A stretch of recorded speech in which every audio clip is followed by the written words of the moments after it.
Let's get this started with people. The Power of Habit by Charles. How do you read these? DIHIGG. However you say that. Let's start this off with part 3, The Habits of Societies.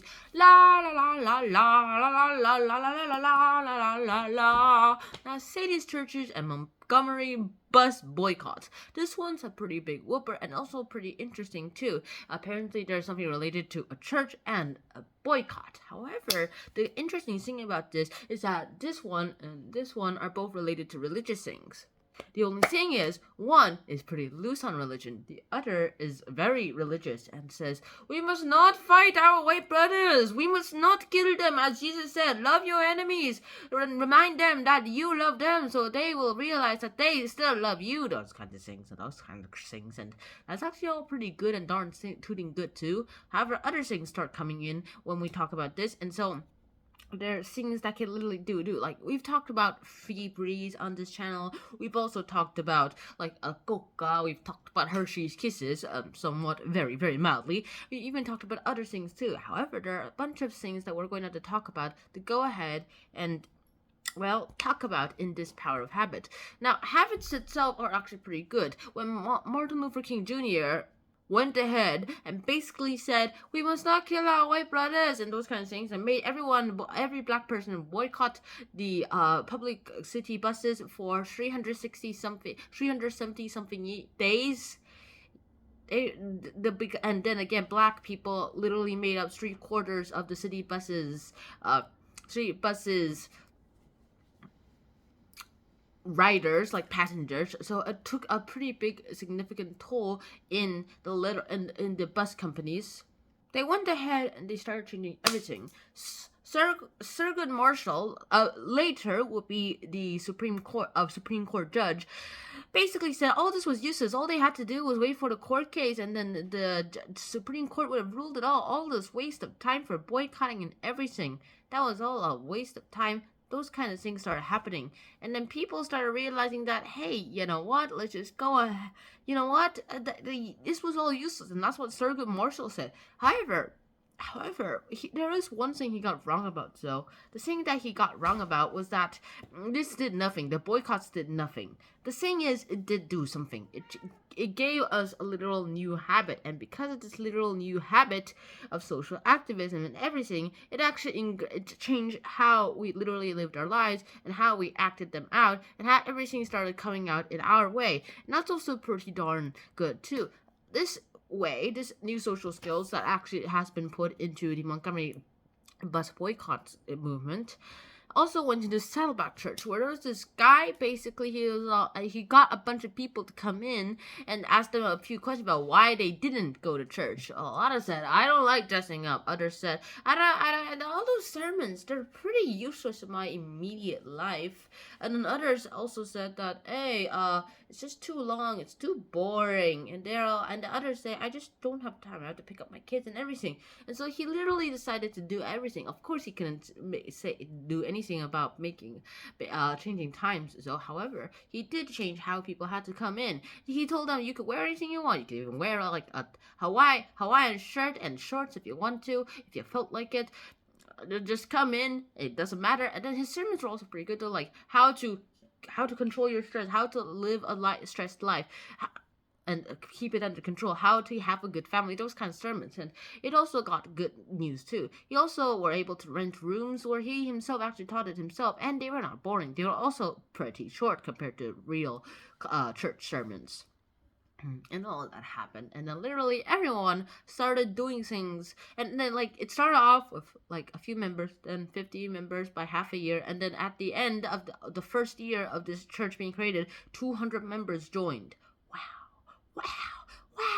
For the first year, and 200 members? Wow. And all happened, and it was all useful. Everyone said it was the best church ever. And basically, it started becoming successful that in the guy's free time, he would just find places so that they could expand that little church.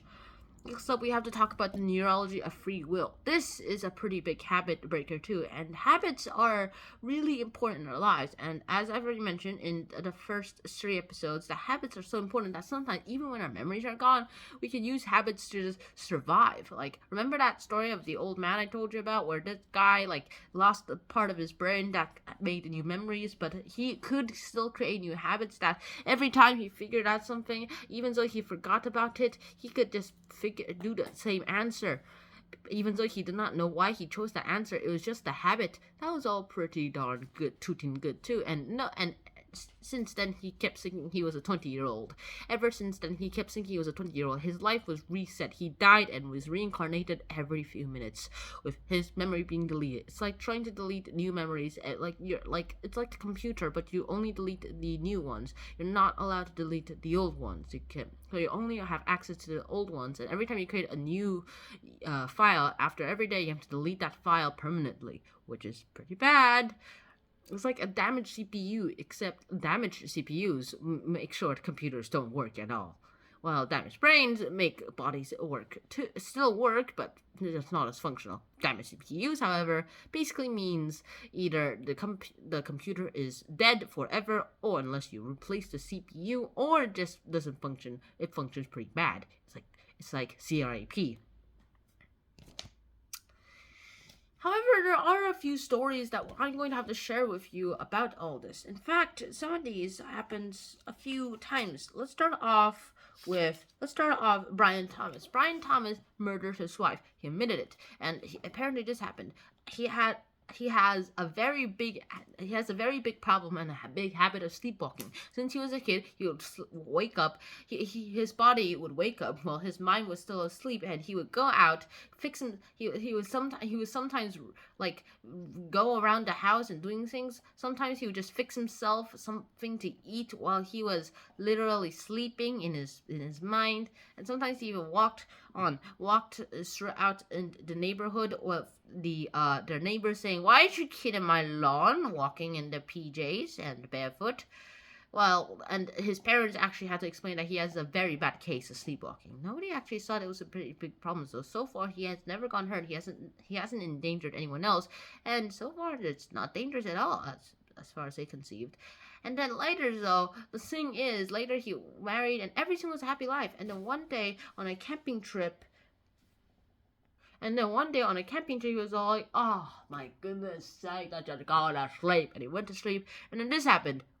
Well, in his sleep, he saw, attackers, they're attacking my wife, attack! And he attacked the wife, and then he could feel the attacker trying to take his grip off of him, and they're like, "No, don't you dare!" And every time the guy tried to fight, he would strangle the person more, and then when he realized that the guy was dead, his brain made him wake up for real. He still thought he was in a dream, and he looked at the man and realized it was a man. It was his wife. He had strangled his wife, and he realized, "My wife!" And he realized he was delusional and that he had sleepwalking problems.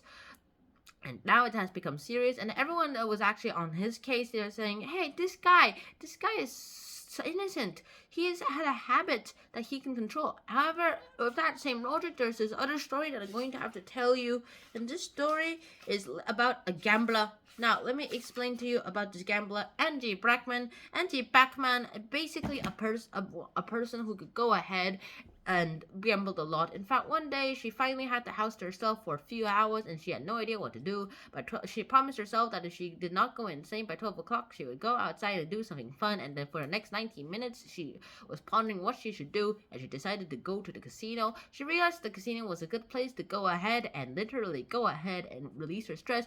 And the first time she went in there with like $400, she went ahead and bing, bada, bada, bing, bong, bang. She earned enough money to go ahead and pay the rent and to destroy her credit card debts.